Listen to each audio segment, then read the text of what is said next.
This is a wall on the side of an apartment building. You have no clue. It's just a wall. So many walls all over Martinaise, weather-worn, cracked, their paint peeling.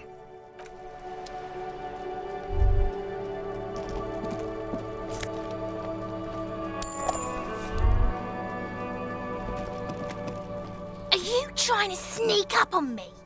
Come to slit my throat in my sleep?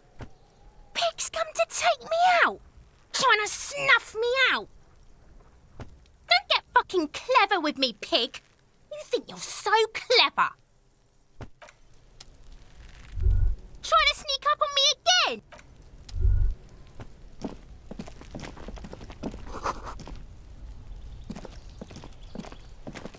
You see a young man on a balcony nursing a cigarette.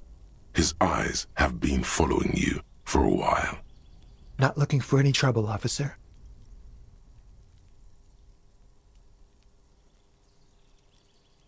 I don't want to be seen talking to the gendarmerie, if that's okay.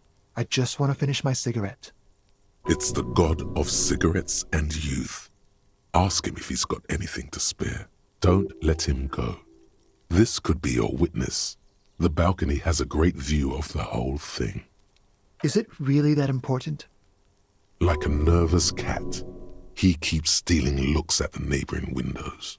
All right, but make it quick. Once I finish this cigarette, I have to run. By God, this young man has the body of a decathlete. His lithe form was practically made for vaulting over the high bar. I'd even go so far as to say that the view is a little too good, my dear gendarme. Do you have an estimate of when the body will be taken away? We will remove the body as soon as possible. Now tell us, where were you last Sunday? Oh. You already asked me that, didn't you?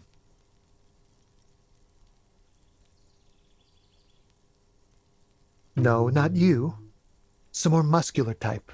And when did you speak to this more muscular gentleman? Last week? I don't know. Look. You didn't answer the question. What were you doing last Sunday? I had a friend over. It was my Sunday friend. A Sunday friend? How intriguing. Makes sense. Friends are nice on Sunday. You don't have to work. You can just spend time with pals, watching rugby and drinking beer. He doesn't reply, gesturing no with his cigarette. Under the dull and darkening sky, the neighboring windows stand silent. Someone hides behind a curtain.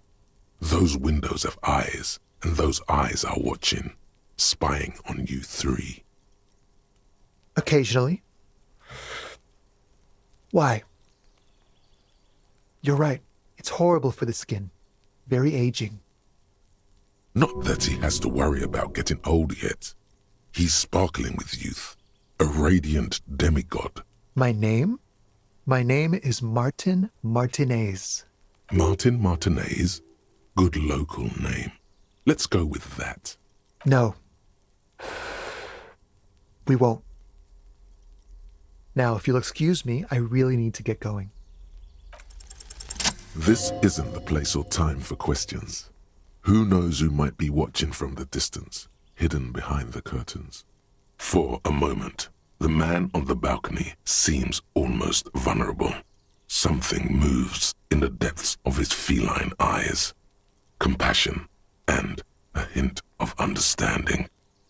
There's snow gathering on his hair and on his shoulders, a speckle of white against the purple that hangs loose on his slender frame. I am sorry, but I really don't have the information you're looking for. But, hold on, what's that? For a split second, his hand lingers, as though gesturing towards a stone placed right next to the front door. It's a sign. Good luck with the investigation.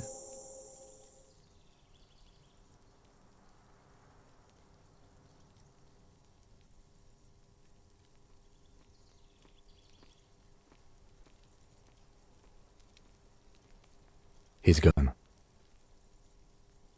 No point in running. Tenements like these often have multiple exits. If he doesn't want to talk to us, then he'll know how to hide himself. He could be a witness. Him or his Sunday friend. Either way, we need to look into that muscular type who's asking about our case. He did leave us a sign. Did you see that? He wanted to draw our attention to that stone right over there.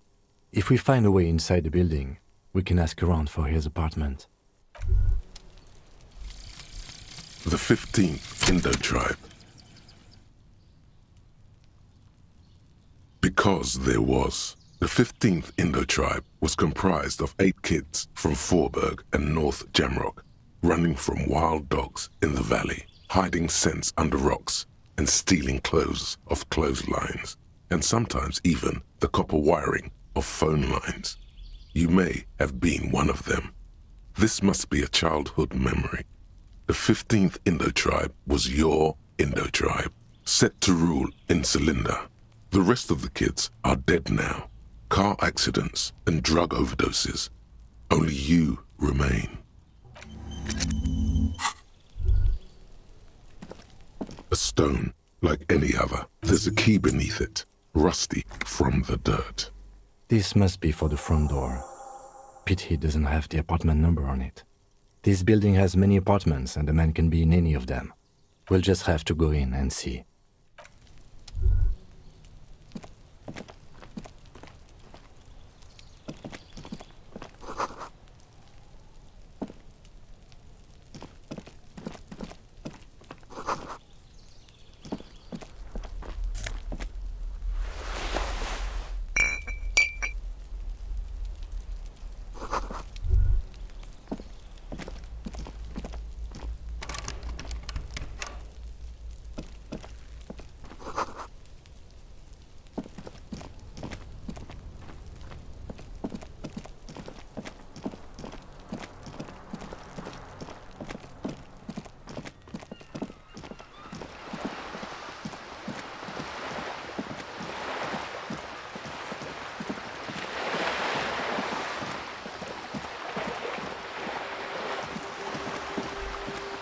This coin-operated viewer is facing south.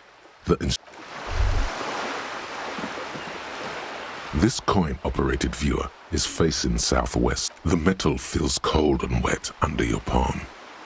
Probably some kids. A thick layer of graffito covers the lenses. Under the graffito, a sea of blues and greys appear. Behind the water lies a coast, studded with concrete and reeds. On it, a church on stilts. Lanky, weather-worn wooden planks, an X-shaped cross topping its tower. The church looks old and weather-worn. There are no lights in the windows.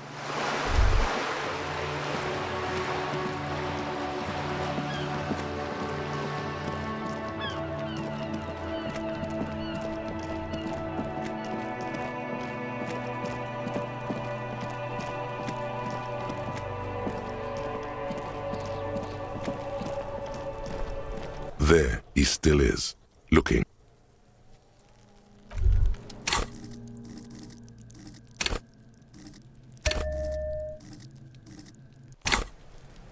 There he still is, looking right. As you breathe in, the odor comes over you. It's a smell of the mind telling you to run, and your stomach to wring itself empty. With your hands at your sides and your eyes squinting, you stand in it. They do after 7 days, yes. We are deep in decomposition here. The man before you is naked, but for a pair of underpants and enameled boots. His skin is greenish, marbled with decaying veins, and blotched by lividity. A fading web of tattoos covers his chest and shoulders. The cargo belt used to fasten him to the branch above appears industrial in strength. The material appears to be ceramic. Its clean white stands in stark contrast to the decaying flesh above the knee. The man wore thick polymer socks, probably for padding. A fine array of interlocking plates covers them. Delicate and fragile, they feel alien to the world around you, out of place somehow. These are clearly not boots. They're armor. Possibly part of a larger set. Indeed. Technically speaking, these are sabatons, not boots. Ceramic plate, zirconium dioxide, most likely. This is where the make would be. Under the heel, fair weather model T500 VE. I'm guessing that's vitreous enamel. This is advanced stuff. The locals probably scavenged it. It would be odd if he had more on after 7 days. We should keep a lookout for these species. The armor could yield information. This is one thing he might actually know. If you wear those pieces, it will help me protect your mortal coil. Yes, bullets will fly. They always do. And the coil is fleshy and mush and permeable. Cast it in ceramic shell. Resist death. No, I think he had something precious underneath the clothes. They had to remove the jeans and shirts we found to get to it. And this kind of armor is often worn under fabrics. They usually hang them completely naked for that. La puta madre, the Mazda, the Besmerties and the like. This one still has his underpants. Fucking talking about underpants. The locals probably scavenged it. We should keep... If you wear those the sabatons dangle off the man's decaying form. It is. It's expensive. We've requested similar material for our tactical units for years now. The constabularies deemed it too costly. In that time, we've lost 6 men to semi-automatics. For a full set, about 4 years of wages. As a wage, it's regrettably small. But for a piece of hardware, yes, that's a lot. He worked for Cornell, like Joyce told us. This is military equipment, provided by a wealthy security contractor, with state ties, way above what we have. A small bell-like sound fills the air, like tapping on the side of a porcelain cup. The pry bar in your hand is itching for some action. It's anything but. This material is a kinetic redistributor. It spreads kinetic energy horizontally, from plate to plate, dissipating it entirely. See? Faint, organic lines cover the plates where they separate into smaller ones. These plates then divide into smaller plates until there are hundreds of them altogether. Like the scales of some ancient white monster, cracked and pearly. The cadaver slowly twists on the cup. The hangman's knot is pulled tight by the weight of the corpse below. Yellow, hard-edged polyester cuts into his neck. Above, a sliding buckle ties the belt to the branch. Oh my, there's something on the belt. A familiar word that speaks to the thirst within you. Vermilion, in yellow letters, along the length of the twisting cargo belt. Only a deep longing for vermilion golden spirits lets you decipher the fading logo of the local brewery. Extremely. Industrial strength, the can used for tying cargo to lorries. Like in a circus, when the circus leaves town and they tie a black spotted giraffe to the wall of a carry pen. Yes, it looks like they use whatever was on hand, paying no attention to not incriminating themselves.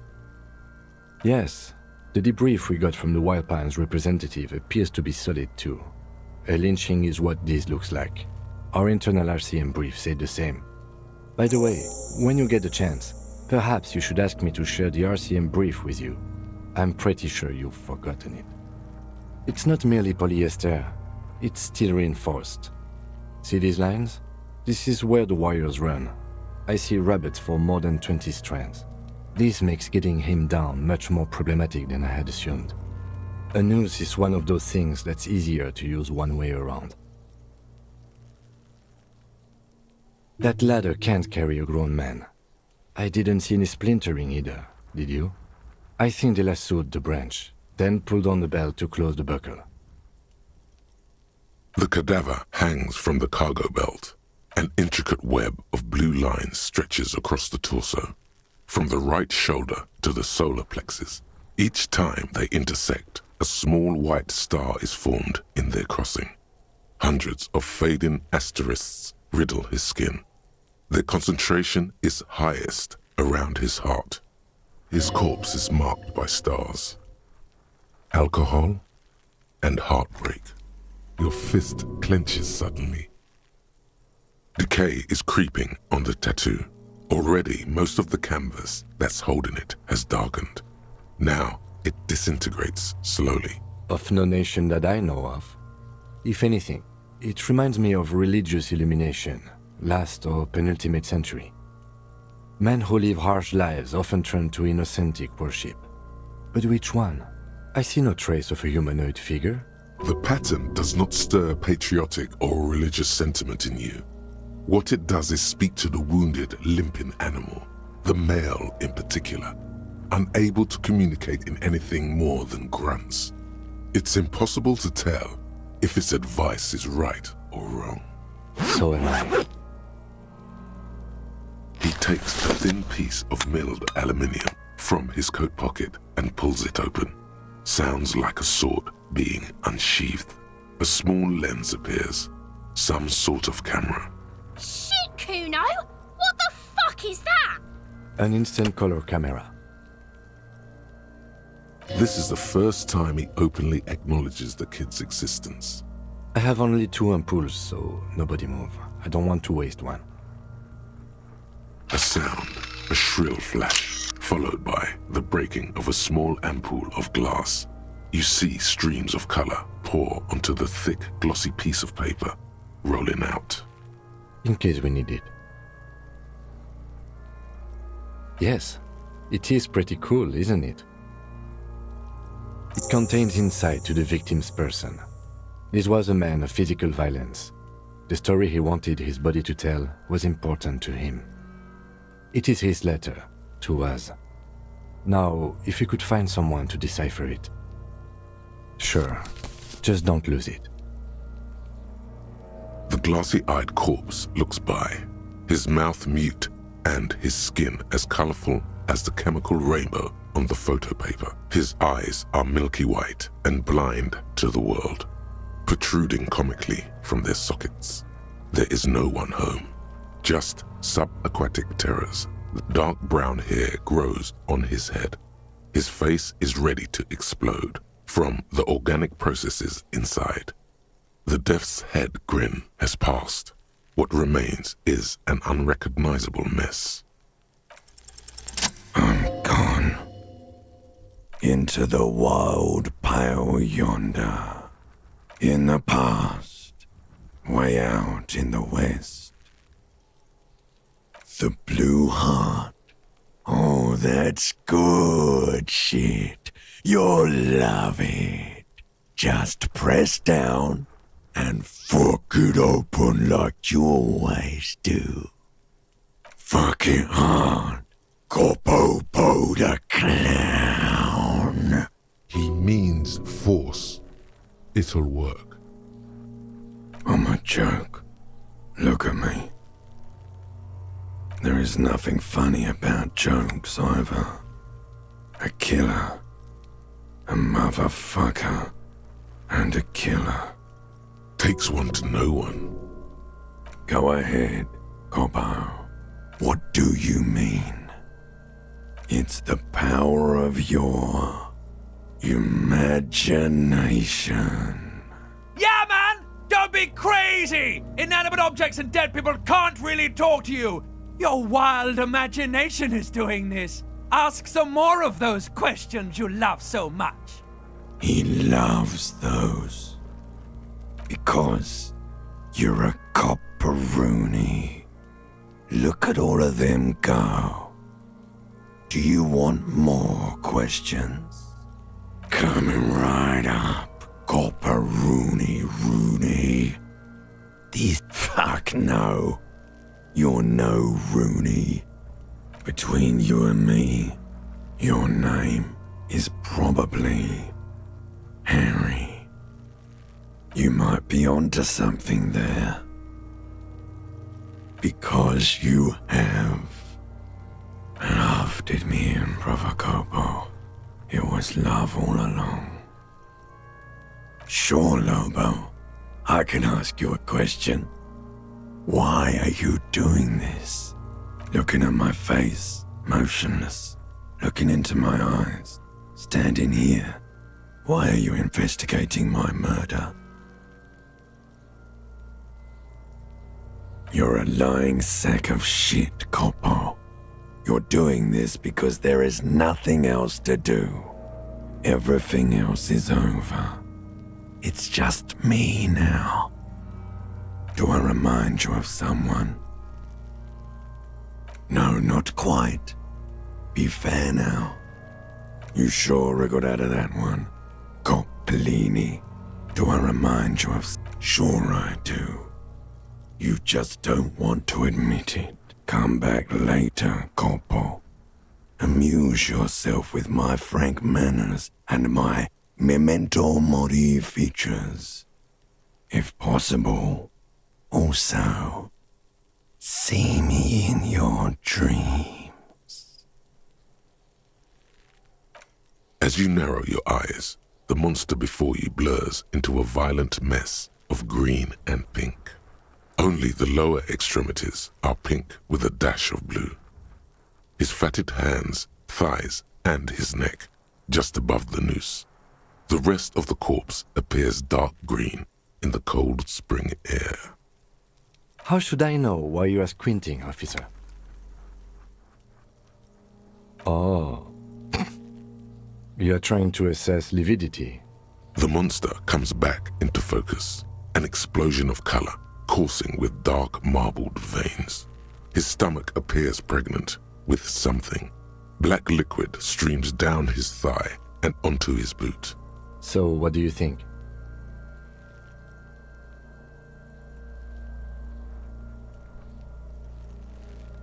I agree. There are crow's feet in his eyes. He's laughing silently. Totally dead. Dabba-doob-doob dead. I think he was upright immediately after death. Blood has gathered in his hands and feet, and his neck. The noose acted like a tourniquet, keeping the blood in his head. The hypostasis here is in tune with the hanging. That's what I think. There's always a chance. We should check for ligament marks on his neck to see if they're in tune with the belt. We'll have to get him down first. A pool of blood and feces has eaten into the frozen mud below the man's feet. Purge liquid is dripping into it. The victim appears to have contained no more than half a kilogram of digestion at the time of death. The fuck he's saying? Talking about shit. Did we? I don't feel lucky. I do. Most of them are post-mortem. Maybe even all of them. The delinquents have made our jobs harder with their little sport. Stop talking in riddles, coin slot. It means you fucked him up good, Kuno. Fucked him up brutal-like. But there is no breath to catch. Only the cadaver filling the air and your nostrils. He slowly rotates before you, decomposing. Are you sure we finished the preliminary examination of the cadaver? We might miss some of these things once he's done. The cadaver slowly twists on the cargo belt, his torso covered in tattoos, and... The steel-reinforced belt presents a unique challenge. I brought chain cutters, but I don't see a good angle of approach to the belt. The cadaver is a good 1.2 meters up. Neither one of us can reach the belt without assistance. And even if we do, there's the question of cutting it. There's no question. There's only cutting. How hard can it be?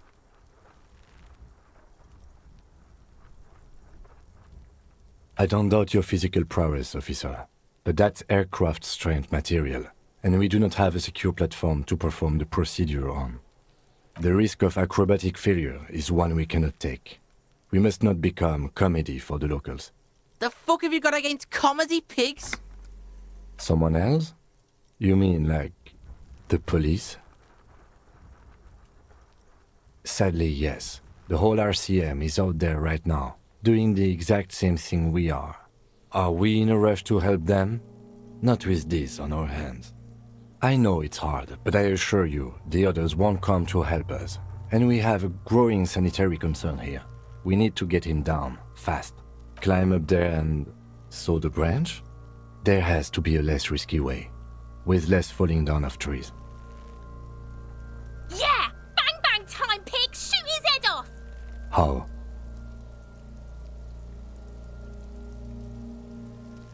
It absolutely will not, officer. That's not how physics work. It will maybe cut one thread loose. Yeah, now we're talking. Entertain a Kuno with some shit. They'll miss. The pigs will miss Kuno. The lieutenant is undecided. On one hand, he wants to shoot some gun. On the other, it's an awfully stupid idea. I'll blow his head off. Take it. Take the shot.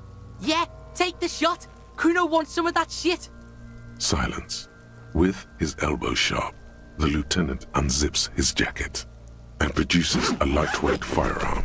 He drops a paper cartridge in the barrel, separates the scouring stick, and gives the cartridge 5 tucks. He then steps back and assumes the fellow's desk position, taking aim. He's gonna fucking miss. The kid's voice is drowned in a shrill blast that echoes off the walls of the surrounding tenements. A cloud of smoke slowly parts in the air as the lieutenant steps back and says to himself, God damn it. "Oh my God, that was so many types of wrong. Who taught Four Eyes to shoot? Whip up a grueling training regimen for him right now. Beat the man into him. Go, go, go." He feels bad about it, about his eyes mostly, just having bad eyesight, probably from a young age. Whatever you do, do not console him. Fucking idiot. Mookaba asshole. Kuno could have hit it easy, but then Kuno's not fucking handicapped, is he? I have to say, it's beginning to look unlikely we can get him down without assistance. Take his gun and show him how to use it. It's bad as it is. Us shooting firearms like punks. Go ahead, I'm not stopping you. Just don't lose it. They only have one gun. This is the sorriest pair of pigs Kuno's ever seen. Yeah, take it, you fucking banani boyka. Take it and shoot yourself in the mouth. The cold piece of bakelite and gunmetal is surprisingly light. Your fingers fit right through the guard, instinctively resting on the trigger. The fuck are you waiting for, Kuno? Tell him to shoot himself in the mouth. Kuno is silent. Aggression gathers in the air. The trigger feels delicate and ready to break under your finger. The buckle comes into focus in your sights. You stand with your feet planted firmly in the ground and your left hand supporting your gun arm. Why don't you just shoot yourself in your mouth? At least you won't miss. Your field of view narrows. The branch slowly moves, becoming entirely two-dimensional. The metal buckle glimmers, slick with the falling rain. The corpse slowly rotates. Look, he's crying. You gonna cry now, fucking faggoty?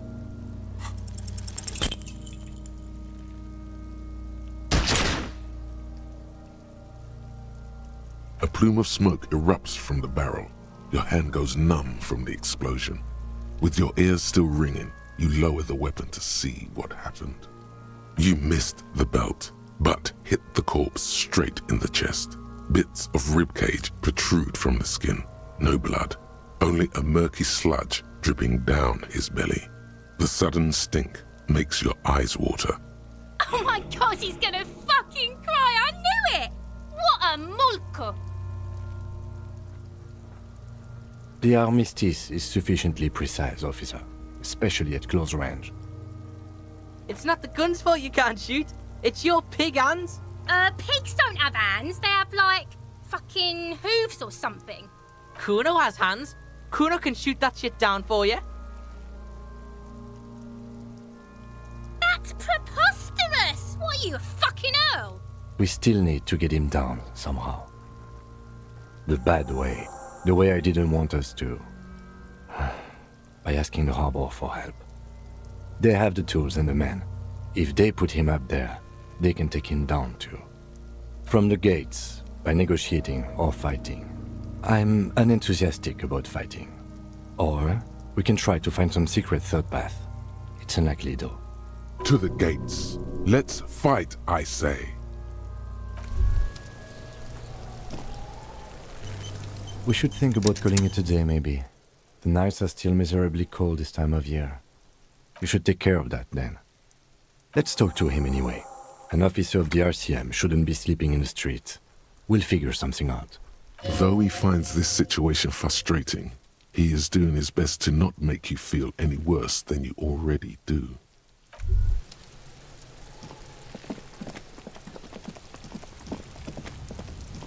An inconspicuous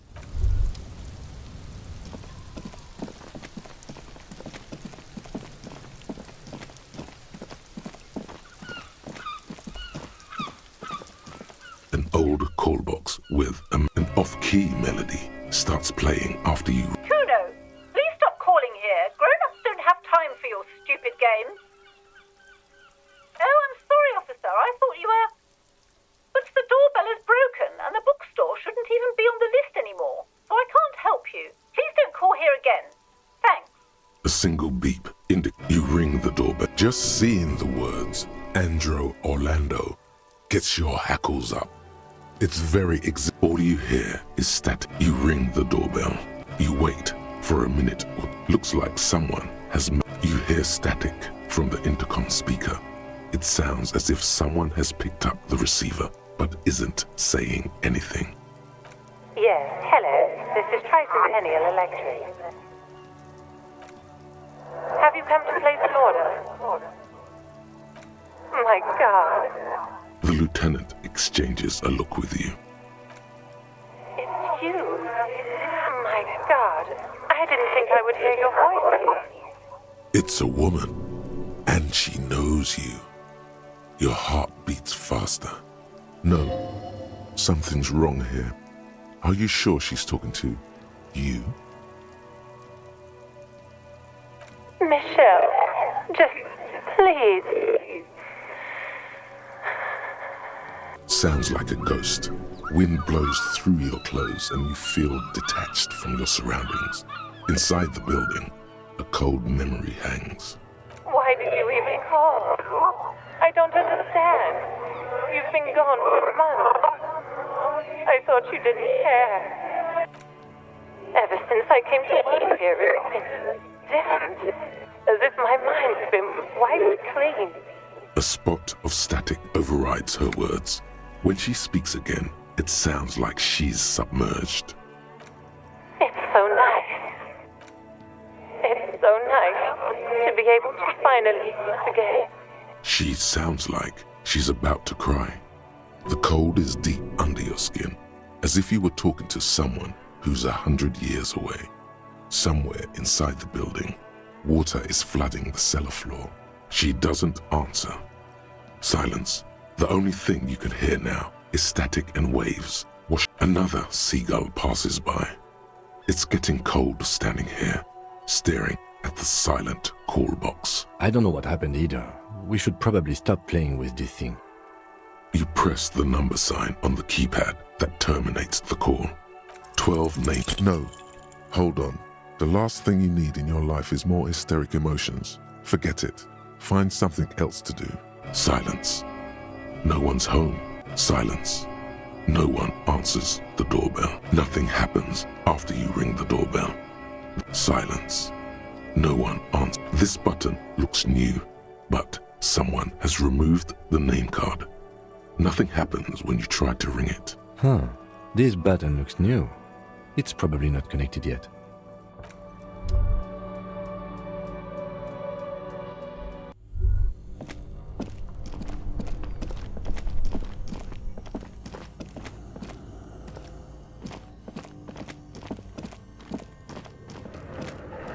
A thick layer of coal dust covers the furnace.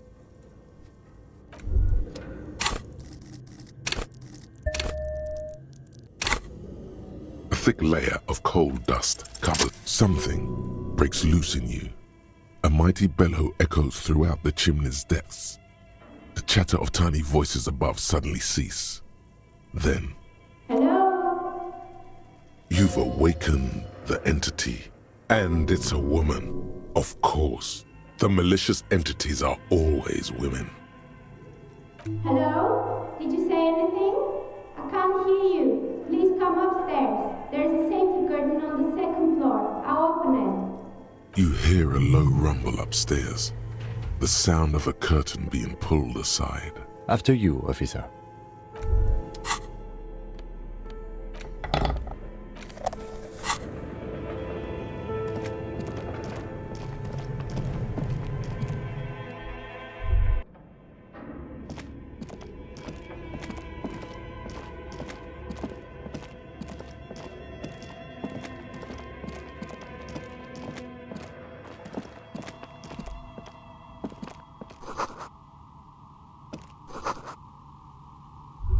Hello, I'm Nia.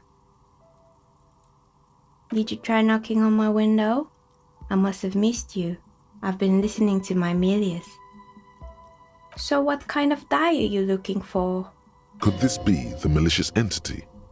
Perhaps it's wise to go along with this masquerade for now. She's got a direct view to the backyard. You should interrogate her about the lynching. Yes, Amelia is like a call-in station. You need a two-way radio to access one. That's why I have these. Mostly, they just teach you to swear in different languages. But some of the stations can be quite interesting. I was so absorbed, I must have missed you knocking. I'm a novelty dice maker. Tell me the name of your role-playing system and I'll make the die you need. That's why you're here, yes? As she speaks, her bone-like fingers fiddle with a ring. Her bones light, but her hands strong. Role-playing games? You know the one made by Fortress Accident. Does that count? Of course, I can see that. I just thought you were a police officer looking for dice. How else can I help you then? This person means you or no one else. Absolutely no harm. She will answer freely and honestly. Nothing really. I didn't know him. Who cares about the dead body? We might be dealing with a malignant entity here. The lieutenant looks at his notebook, then the woman under the large window. Your window looks directly onto the courtyard. You're saying you didn't see or hear anything unusual last Sunday evening? I'm sorry, detective, but as you know, I usually have my headphones on when I'm working. It shuts out most of the daily ruckus behind my window. It's an odd profession, making dice for people, but I like it, and I prefer doing this to sitting at home. Well, there's always something going on in the Whirling's backyard. During daytime, there are usually those kids, and lately I've been seeing a lot of drunk workers hanging about. Must be because of the strike. But I never saw anyone during that fateful Sunday night, I'm afraid. I might have, but in this case, all I would have seen is my own reflection staring back from the darkness. It's really hard to make anything out in the yard when it's dark outside. Besides, I rarely get up to look out the window when I'm in the zone. She nods. Anything else, officer? How did I become one? It was a business decision. I was a regular jeweler at first, but that's an unfocused field with too much competition. Some of my friends were role players. They asked me to make some polyhedral dice out of cobalt. That was my first order. Not especially. I like working with rare materials and a steady pay. And role players as customers? They're nice people. She's thankful for the security they provide her. Of course. Tell me what you have in mind.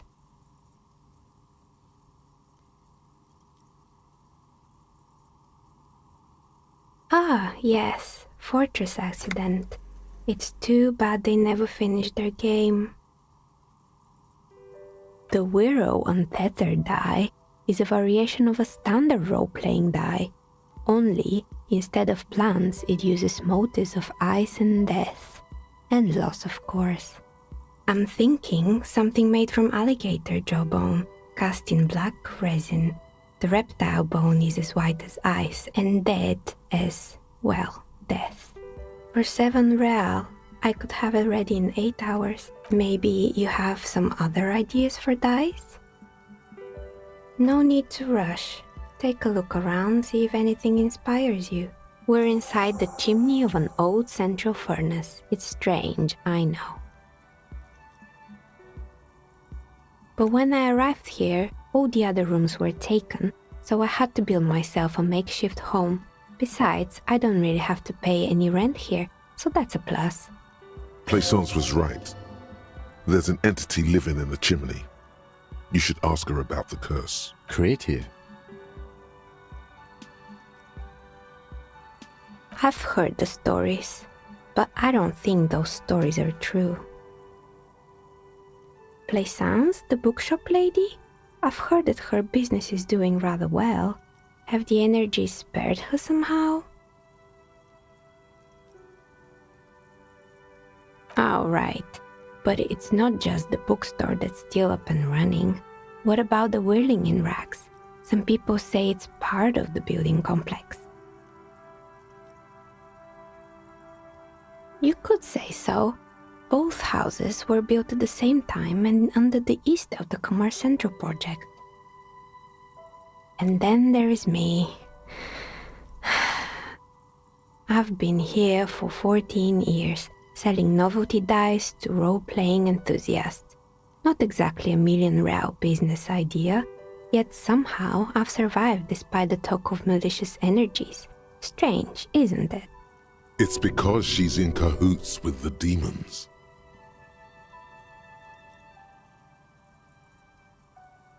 I was just about to ask, what do you think? Do you think the curse is real? The jig is up. The she-demon knows you've uncovered her true identity. Time has come to face the source. Fear not, for the forces of the universe are supporting you in this psychic quest. Is it now? I've always thought it's a rather mundane and boring place with no supernatural surprises in sight. Well, if you ever find a way to explain all those inconsistencies in the curse, let me know. Plaisance is not going to like what you have to tell her. The bookstore closes starting 2100. You'll have to do that tomorrow. More or less. Are you interested in anyone specific? Yes, I think it was called Androgynous Orlando or something similar. They weren't a big hit around here. Turns out that working class men don't like genderless haircuts. They're scared of that word. You wouldn't like it either. The others would laugh at you. You're right. It looks like you haven't let anyone near your hair in a long time. She's right. When was the last time? You should get an unandrogynous crew cut. It wasn't merely a gym, it was Artemitep's boxing club, a community project created to steer at-risk youth away from drugs and crime. Kuno. Who's Kuno? Oh, you mean the kid with the sailor's mouth? Yes, I've heard him yelling profanities in the backyard. I think it would take more than a gym to help that kid. A kind man, from Zemsk. I heard he had some trouble with the law when he was younger, and that's why he wanted to start the gym, as his way of giving back. It didn't. If anything, it made the youth situation in Martinez even worse. At some point, someone started a rumor that the punching bag downstairs was full of amphetamines. You should have known it.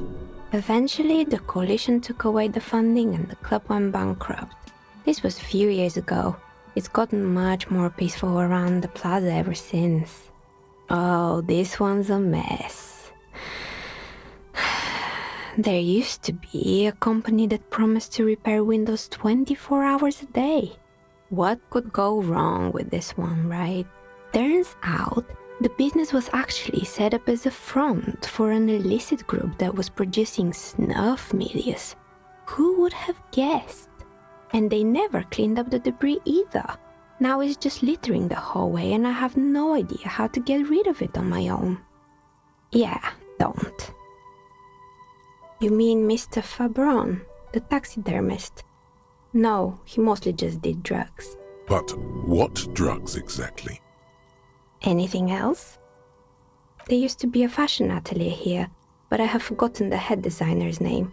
They were doing well for a couple of years, until the insect rights activists came. Mm-hmm. The atelier produced a certain collection that used chitin among the materials. Apparently chitin is made in the Occident, where it's extracted from beetle wings.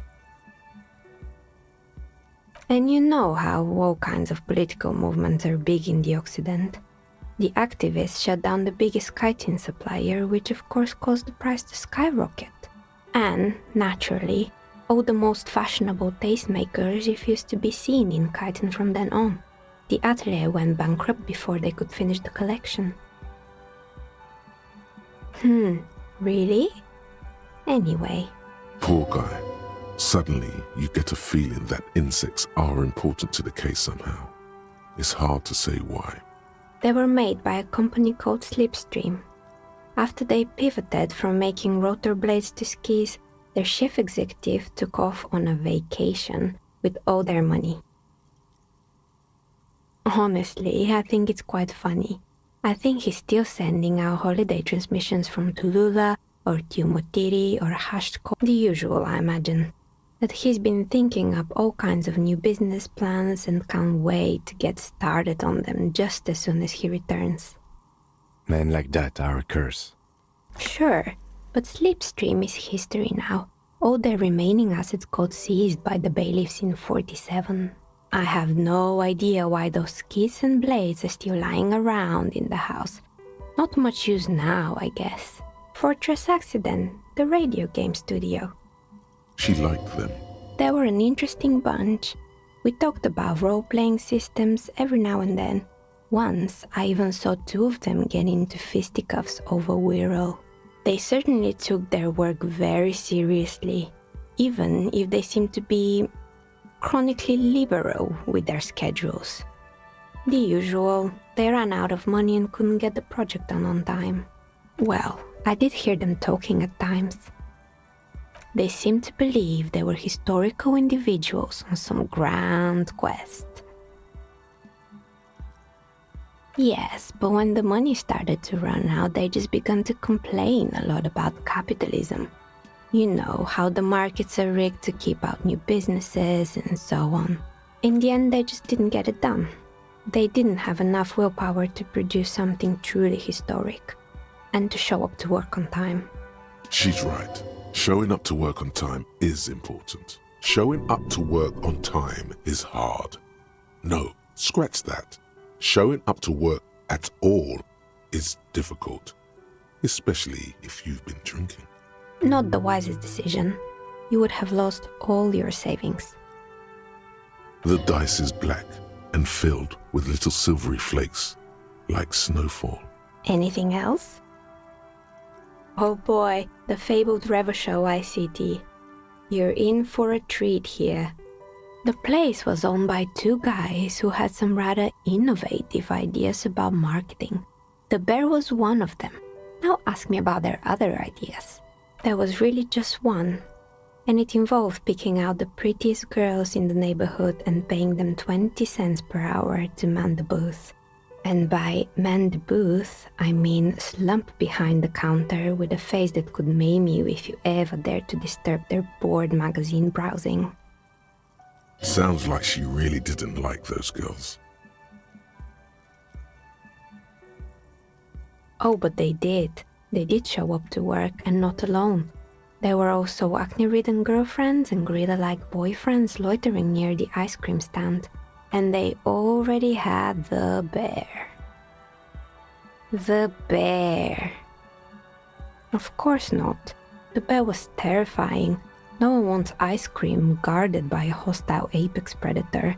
To make matters worse, the fridge didn't work too well either, and half the ice cream came out malformed and partially melted.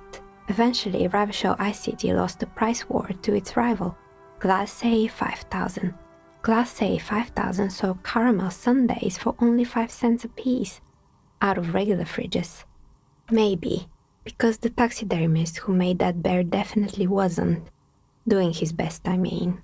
He said that the bear was his vision beast. He said he met his vision beast while high on desiccants. Called it Megatherion. Scary, but cool. Oh, I totally understand. Anything else? Oh, right. I hope you didn't try to ring me.